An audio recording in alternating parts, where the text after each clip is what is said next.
정말 재밌는 건 뭐냐면 16년 12월 9일이죠. 이때 국회에서 대통령 탄핵안이 가결이 됐습니다. 그때 코스닥 증시를 보시면 급등을 해요. 이제 정말 막말로 볼장 다 본 겁니다. 여기서 더 이상 이제 후퇴할 자리는 없다고 봐요. 우리나라가 완전히 멸망하고 붕괴되지만 않는다고 한다면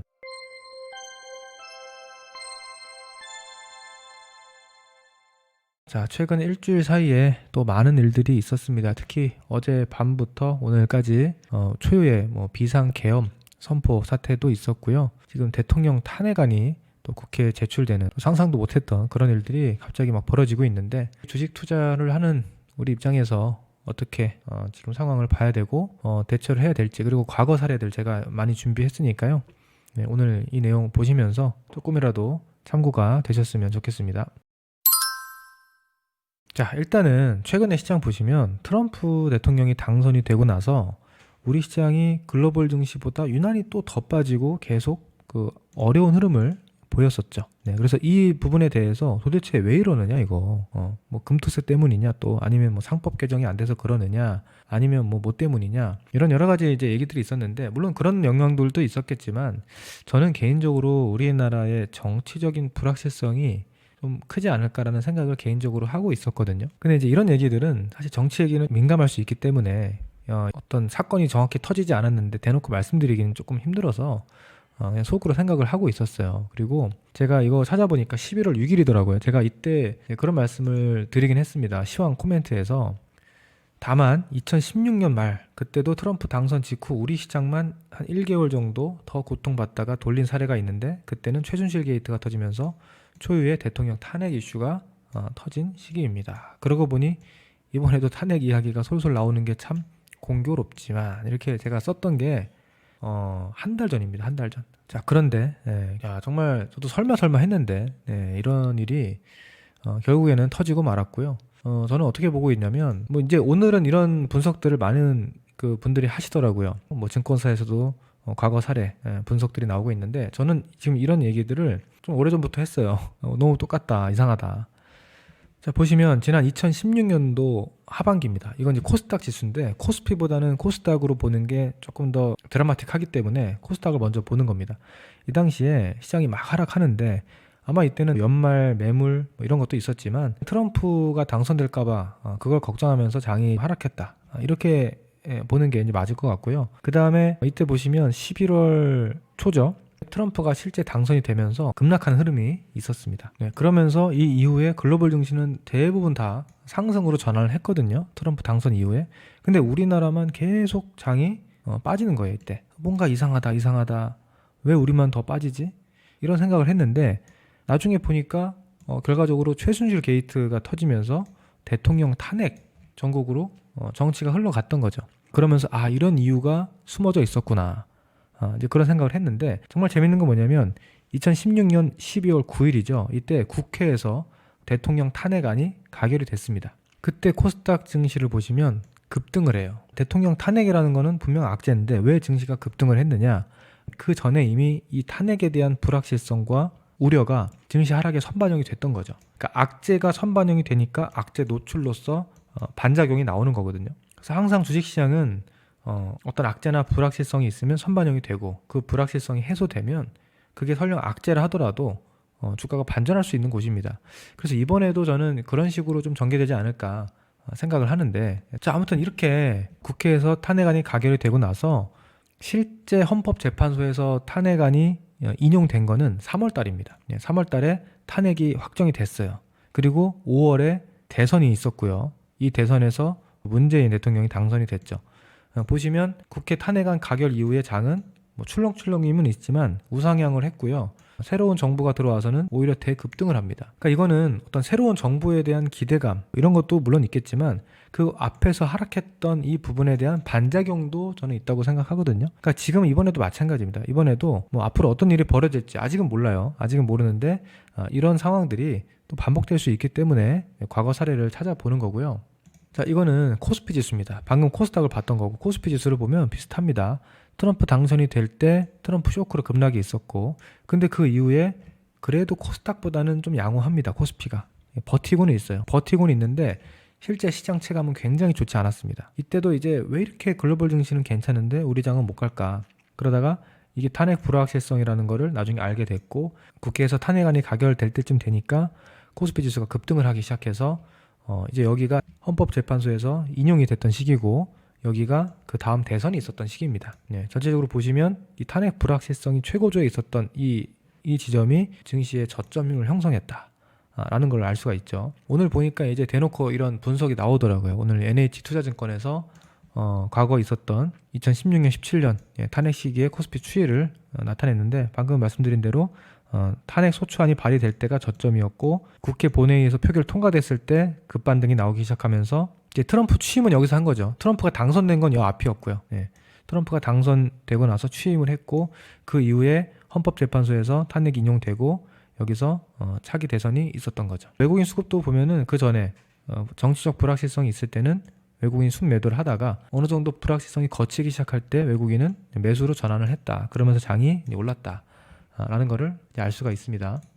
그래서 오늘 시장을 보면 코스피, 코스닥 모두 2% 안팎으로 하락하다가 종가에는 마이너스 1.4, 1.9 정도로 그래도 비교적 선방을 했다고 보여지는데, 아무래도 지금 금융당국에서 10조 원 규모의 증시 안정, 펀드 언제든지 가동할 수 있다, 그리고 무제한 유동성 공급까지 준비하고 있다, 이런 멘트들을 하면서 시장이 좀 안정을 줘서 다행히 좀 버텨낸 것 같고요. 그 다음에 이번 사태는 제가 이제 정치적인 어떤 의견 이런 걸 배제하고 그냥 주식시장 관점에서 말씀을 이제 드리는 겁니다. 지금 같은 사태는 우리 과거에도 봤지만 이 불확실성이 빨리 해소되는 게 제일 좋은 거예요. 어떤 정치적인 이념적으로 접근하면 뭐 이렇게 돼야 된다, 저렇게 해야 된다, 이런 해석들이 각자 다를 수 있는데, 그냥 주식시장 관점에서는 이런 어떤 정치적 혼란 사태가 장기화되면 될수록 손해입니다. 빨리 해소돼야 되는데, 오늘 이제 오전에 나온 뉴스들을 보셨겠지만 대통령실에서 이제 주요 인사들이 일과 사의를 표명을 했고, 뭔가 전체적인 분위기가 대통령 탄핵으로 이제 가는 분위기로 급진적으로 지금 전개가 되고 있거든요. 그러니까 이 자체가 어떻게 보면 국민 한 사람으로서는 안타까운 전개지만 주식시장 관점에서는 이게 좋은 시나리오일 수 있다고 보는 거예요.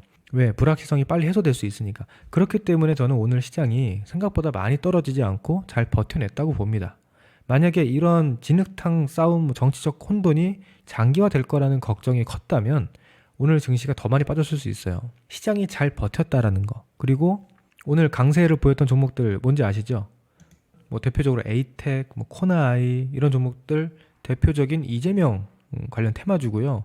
뭐 형제 엘리트 마찬가지고, 그 외에 동신건설, 오파스넷, 이런 종목들이 뭐 한동훈이라든지 김동연 관련 테마주들입니다. 그러니까 차기 대권 후보들 관련 테마주들이 모조리 상한가 또는 급등을 했어요. 그러면서 시장은 덜 빠졌다. 이거는 뭘 의미하는 거냐면, 시장이 알려주는 거예요. 시장이 우리나라의 상황은 결국 탄핵 정국으로 갈 가능성이 높고, 탄핵이 실제로 인용돼서 정권 교체가 생각보다 빨리 이루어지면서 정치적 불확실성이 해소될 가능성이 높다는 데에 시장에 돈이 베팅이 들어오고 있는 거예요.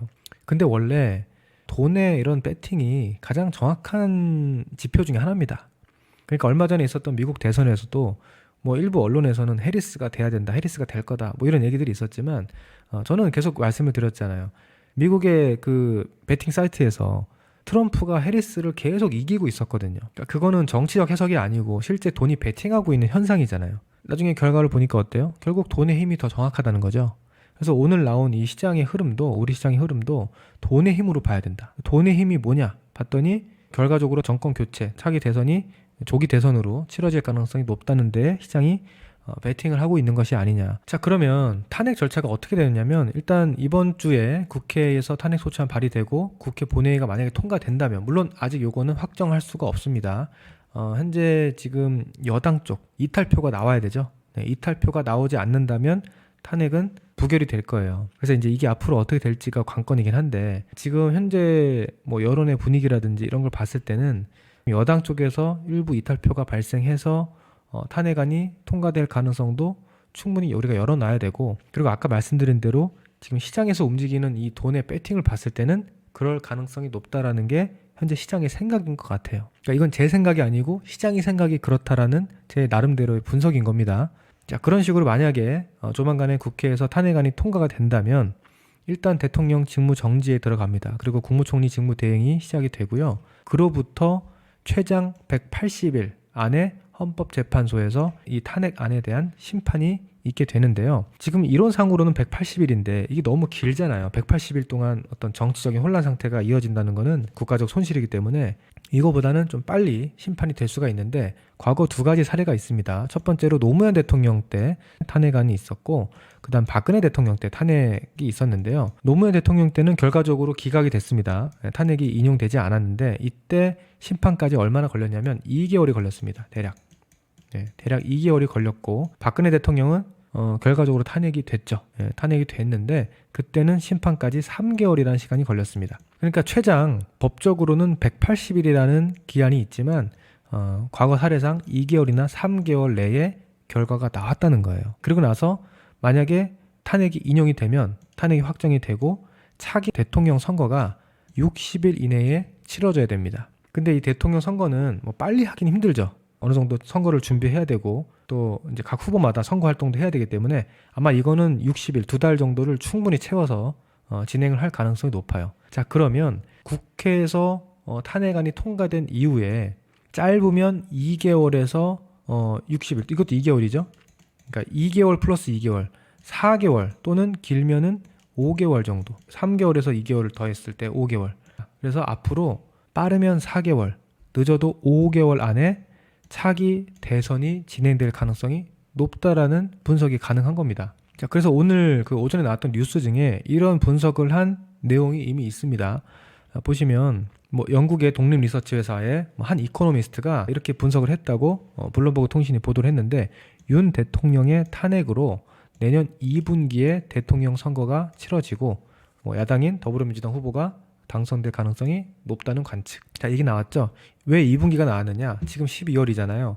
앞으로 빠르면 4개월, 늦어도 5개월 뒤라고 하면은 내년 4월, 5월이에요. 내년 4월이나 5월에 차기 대통령 선거가 조기 대선으로 진행될 가능성이 높다는 분석이 벌써 나오고 있는 것이죠. 자, 그렇다면 우리가 아까 과거에 봤던 이런 사례들을 봤을 때 이렇게 진행된다고 하면 시장은 추가적인 하락보다는 결국 진정이 되면서 불확실성 해소에 베팅하는, 그러니까 불확실성이 최대로 커진 시점이 지금 어제 오늘이거든요. 어제 오늘보다 앞으로는 불확실성이 크기가 작아질 거 아니에요. 그 작아지는 불확실성을 반영하면서 반등할 가능성이 높다. 이렇게 보는 게 맞을 것 같습니다. 그리고 이것도 제가 환율이 1,400원 넘어가면 안 된다 이거 지켜봐야 된다라고 말씀을 계속 드렸잖아요. 근데 제가 속으로는 한 이런 자리가 분명히 갈 것 같은데 느낌이 이게 계속 버티는 게 이상하잖아요. 근데 여기를 어떻게 하면 갈 수가 있지? 이게 환율이 급등 나오기가 쉬운 일이 아닌데 도대체 앞으로 어떤 일이 벌어지면 환율이 여기를 찍을까? 근데 그런 생각을 계속 했거든요. 여기 전고점이 있기도 하고.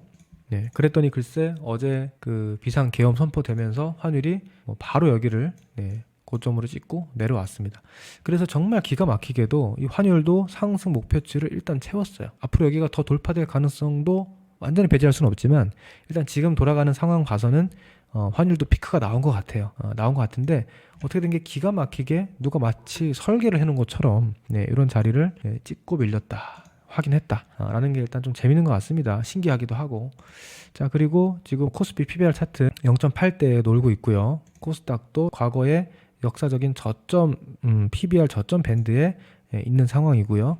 정치적 불확실성 충분히 반영됐고, 그리고 코스닥 기준으로는 제가 계속 말씀을 드리지만 8개월, 9개월 차까지 지금 연속 하락이 나와서 너무나 과매도된 상태입니다. 그래서 지금 이런 상황은 여긴 코로나였고 이때도 어려운 상황이었는데 과거의 그 어떤 과거 사례 못지않은 정말 지독한 과매도권이고 저평가된 위치인데 여기서 계속 좀 답답했던 것들이 이런 정치적 불확실성이었다고 한다면 그게 이제 이번에 이 일을 계기로 좀 해소되는 그런 국면으로 가지 않을까라는 생각을 하고 있습니다. 그래서 저는 시장을 긍정적으로 보고 있고요. 지금 당장 힘들고 정말 참담하고 어려운 상황이지만 이럴 때일수록 오히려 우리가 끝까지 버텨야 된다. 이제 정말 막말로 볼장 다 본 겁니다, 여러분. 볼장 다 봤는데 여기서 더 이상 이제 후퇴할 자리는 없다고 봐요. 우리나라가 완전히 멸망하고 붕괴되지만 않는다고 한다면 지금 자리야말로 거의 이제 바닥을 치는 자리가 아닌가.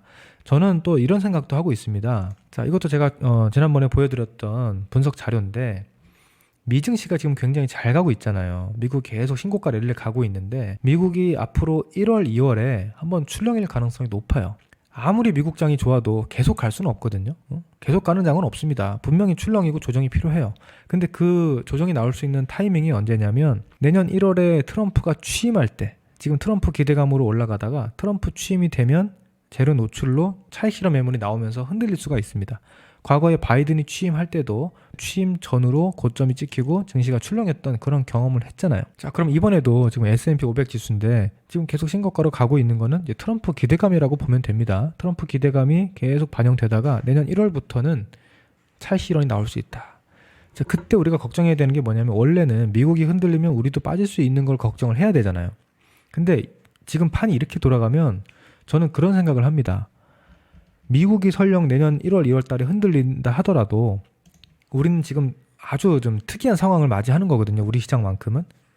왜 그러냐면 지금 미국 파란색 선이 미국 S&P 500인데 미국 장이 계속 올라갈 때 우리 장은 못 갔단 말이에요. 코스피, 코스닥. 너무 많이 벌어졌잖아요. 인간적으로. 우리나라에 뭔가 문제가 있었다는 얘기죠. 그 문제가 뭐예요? 지금 나오고 있는 거예요. 이런 문제가 있었는데 이런 문제가 해결이 된다면 이거는 좁혀져야 되는 겁니다.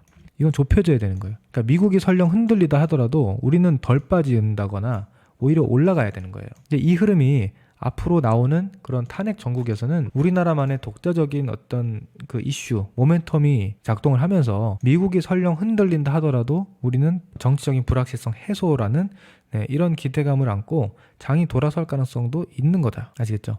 그리고 지금 제가 계속 탄핵에 대한 말씀을 드려서 어떤 분들은 이게 듣기 불편하실 수도 있습니다만 저는 아까도 말씀드렸다시피 어떤 정치적인 의견을 드리는 게 아니고 그냥 주식 관점에서 나름대로 제가 확률이 높다고 보는 이 시나리오에 대해서 말씀을 드리고 있는 거고 저도 역시나 지금 이 상황이 마음이 좋지는 않습니다. 마음이 좋지는 않은데 주식은 감정을 가지고 하면 안 되는 거니까 이성적으로 최대한 객관적으로 분석을 해야 되지 않을까라는 생각을 하고 최대한 그런 관점에서 좀 설명을 드렸다는 점 좀 이해해 주시면 좋을 것 같습니다. 그리고 뭐 꼭 탄핵이 아니어도요. 꼭 탄핵이 아니어도 지금 임기 단축 개헌이라든지 뭐 그런 식으로 해서 조기 대선으로 가는 방향, 그 외에도 몇 가지 또 방안들이 있긴 있습니다. 그런 식으로 해서 어떤 이번 정치적 불확실성이 해소되고 또 새로운 희망을 가지고 이 어려운 난관을 좀 돌파할 수 있는 그런 시나리오로 간다고 하면은 어떤 시나리오가 되든 그거는 증시 호재로 작동을 할 텐데 어쨌든 이번 이 사태가 큰 충격파를 던졌기 때문에 저는 개인적으로는 어떤 식으로든 이거는 그런 방향으로 갈 것이다 라고 보는데 중요한 거는 그것이 너무 오래 걸리면 안 된다는 거예요. 그런 불확실성이 너무 장기화되면 안 되고 빨리 해소되는 국면으로 가는 게 좋다. 주식시장에는. 그래서 글쎄요, 뭐 당장 언제부터 장이 좋아질지 그거는 장담할 수 없는데 이제 거의 다 온 게 아닌가. 그래서 지금은 어떤 특정 종목을 사야 된다 뭐 이런 관점보다는요. 시장 전체적으로 보유 관점이에요. 제 개인적으로는 유망하게 보는 섹터 종목들이 있긴 있는데 꼭 그 종목을 사야 된다라고 말씀을 드리고 싶지는 않습니다. 지금 시점은. 지금은 종목보다는 시장에 대한 이슈가 더 큰 거고 시장 영향력이 큰 시점이기 때문에 시장 지수가 반등을 어느 정도 해준다 그러면 대부분 종목들이 올라오긴 올라올 거예요. 그래서 그때까지는 시장 위주로 말씀을 드리는 게 좋을 것 같고요. 어느 정도 시장이 좀 정상화되기 시작하면 그때 우리가 이제 섹터별 어떤 그 이동이라든지 교체, 비중의 조절 이런 것들을 통해서 좀 더 좋은 전략 방향을 찾아가면 좋지 않을까 그렇게 생각하고 있습니다. 그래서 오늘은 시장 얘기 위주로만 정리하는 게 좋을 것 같습니다. 안 그래도 머리 아픈데 그죠? 화이팅 하시고요. 우리 증시가 좀 좋은 방향으로 갔으면 좋겠고 내친 김에 뭐 상법 개정이라든지 자본시장법 개정 이런 것들도 지금 얘기가 공론화가 되고 있기 때문에 그런 것까지 앞으로 잘 진행이 되면 우리 증시의 어떤 고질적인 문제들, 병폐들 잘 개선이 되면서 그렇게 꼭 좀 갔으면 좋겠습니다. 자, 오늘 영상이 도움이 되셨다면은 좋아요 한 번씩만 눌러주시면 감사하겠습니다. 다음 주에 더 좋은 내용으로 찾아뵙겠습니다. 감사합니다.